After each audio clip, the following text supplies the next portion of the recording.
magandang gabi sa inyong lahat mga ka-diary. Pasensya na kayo kung hindi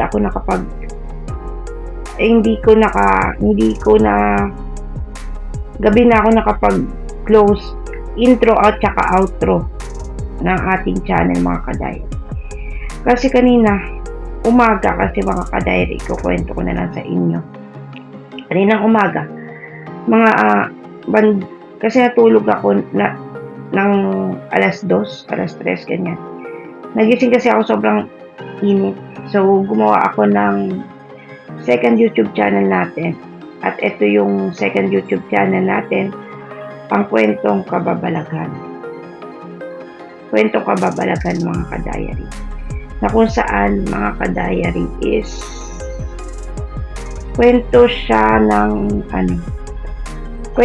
horror story siya actually mga ka-diary, na mga tunay na tao ibinabahagi sa akin through Gmail ko yung mga kwento nila na mga horror story ng bata pa sila, yung mga experience nila ganyan.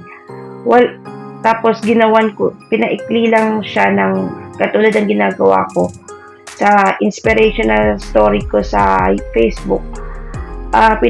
Pinaiiksi lang siya ng ChatGPT, ng AI, tapos AI voice generating app din kasi yung nagkukwento mga ka-diary. So ayun, tinapos ko yun yung unang episode. Then after nun, nakatulog uli ako ng bandang alas 3. Tapos nung nakatulog ako ng bandang alas 3, sagising ako ng mga 5:48 na umaga. Then kumain ako sa karinderya na kinakainan namin. So actually dapat nga i-vlog ko rin yun mga ka-diary, kaso lang apparently makaka-copyright tayo kasi may speaker sila doon na may tugtog. So para iwas copyright ako, ang ginawa ko is hindi ko na binlog yung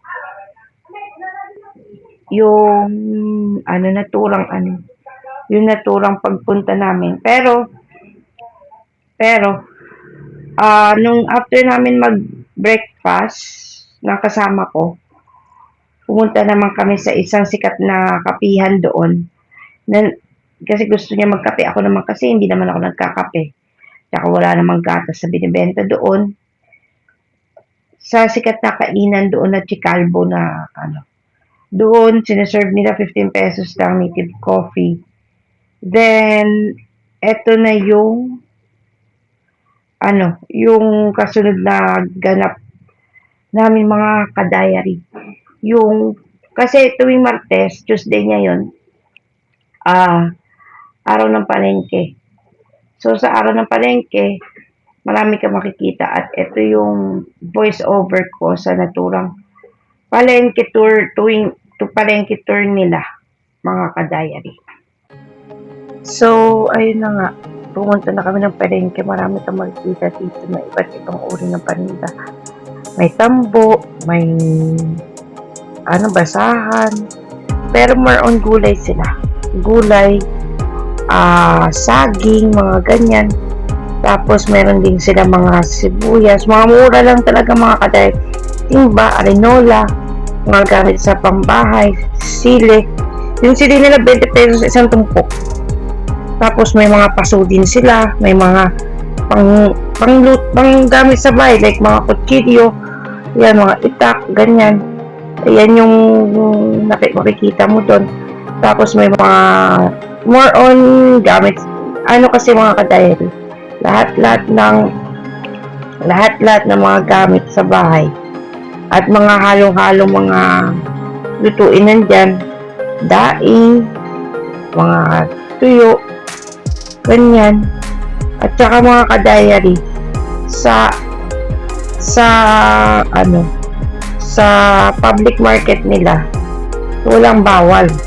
Yung sibuyas nila, lang yan, 50 lang ata kilo. Kamatis nila, hindi ko lang din kasi na itatanong, pero ang dami nila. Ayan yung seedless na yan, 100 ang kilo niyan. 100 na grapes. Tapos, kalamansi nila, ganyan na karami. Ano na yan? Tawag dun? Ilang ano ba? Ng 50 ata. Tapos, meron din sila mga kakanin na tinitinda. Ayun yung broken na yan. Ano yan? Bagoong yung mga ka-diary. So, hindi ko rin na itanong na kung magkano yung bagoong nila. Rambutan. Tapos, kala ko nga, yan na yung pinakadulo ng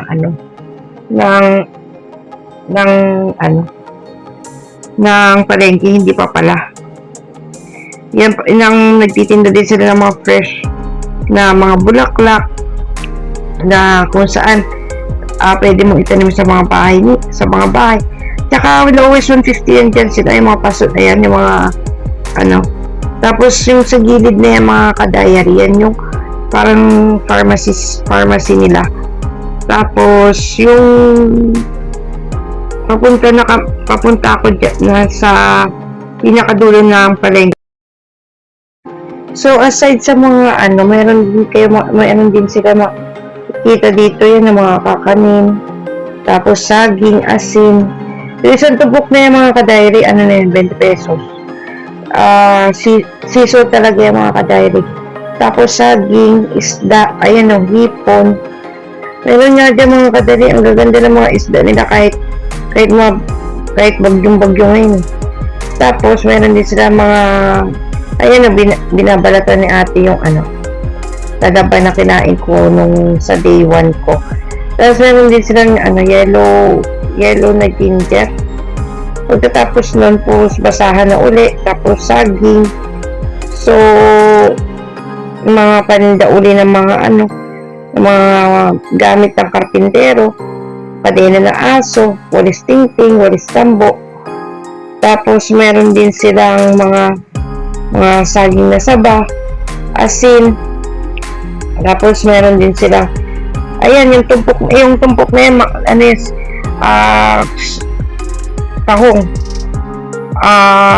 Tapos yung tumpok ng tahong na yung mga ka-diary, kwento ko lang sa inyo, 50 lang kilo. Tapos, meron din sila mga gulay, ganyan. Tapos, aside sa mga gulay, ayan, sinamak. Mga bagoong sinamak is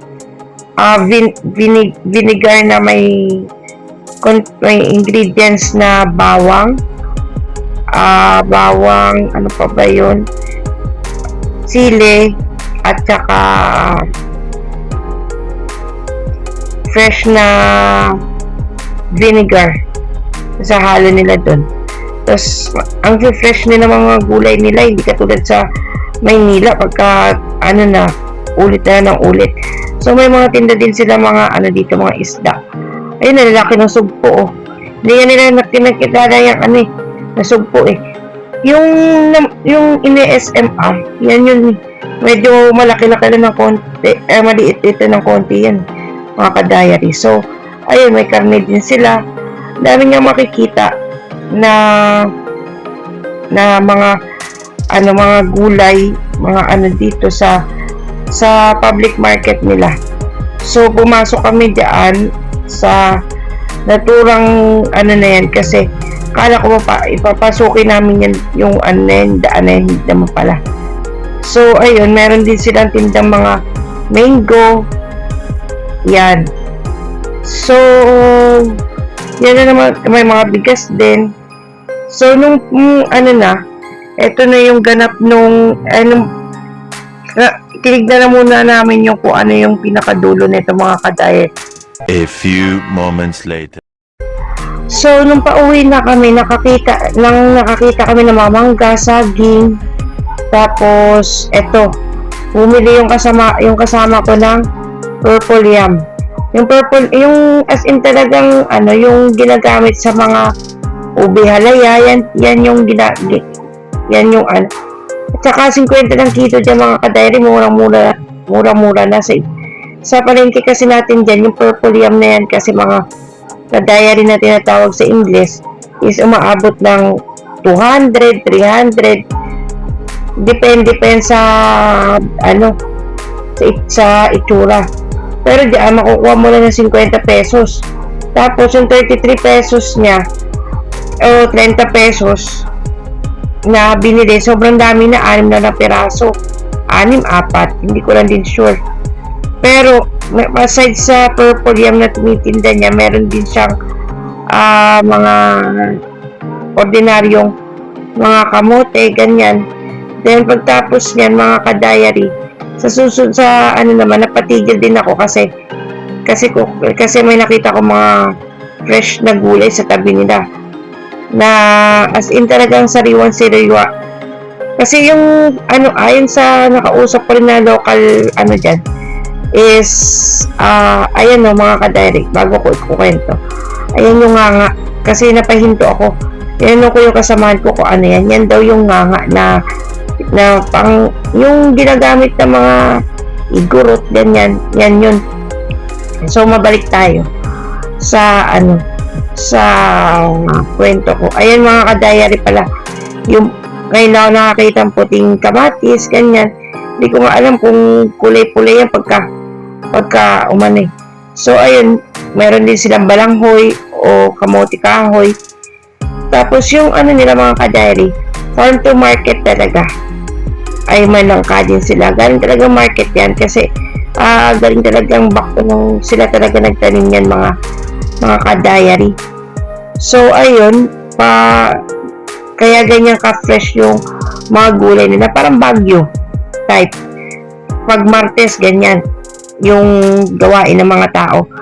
Kaya kasi kapag regular days kasi sila umaano sila dyan mga ka-diary, hindi sila nakakuha ng fresh na mga gulay, mga ka-diary. So, mas mainam na bumili sila ng tuwing Martes kasi sariwang-sariwa talaga yung gulay na yun. Aside sa meron din sa panglinis, panligo. Yung personal collection, meron, nagsisilabasan din yan pagka araw ng palengke. So, ayun lang mga ka-diary, ang palengke tour natin. So, dito ko natatapusin. Kung nagustuhan ninyo ang aking palengke tour, please don't forget to like, share, and subscribe. At saka bukas mga ka-diary, house tour naman tayo. So, ayun lang. Maraming salamat mga ka-diary.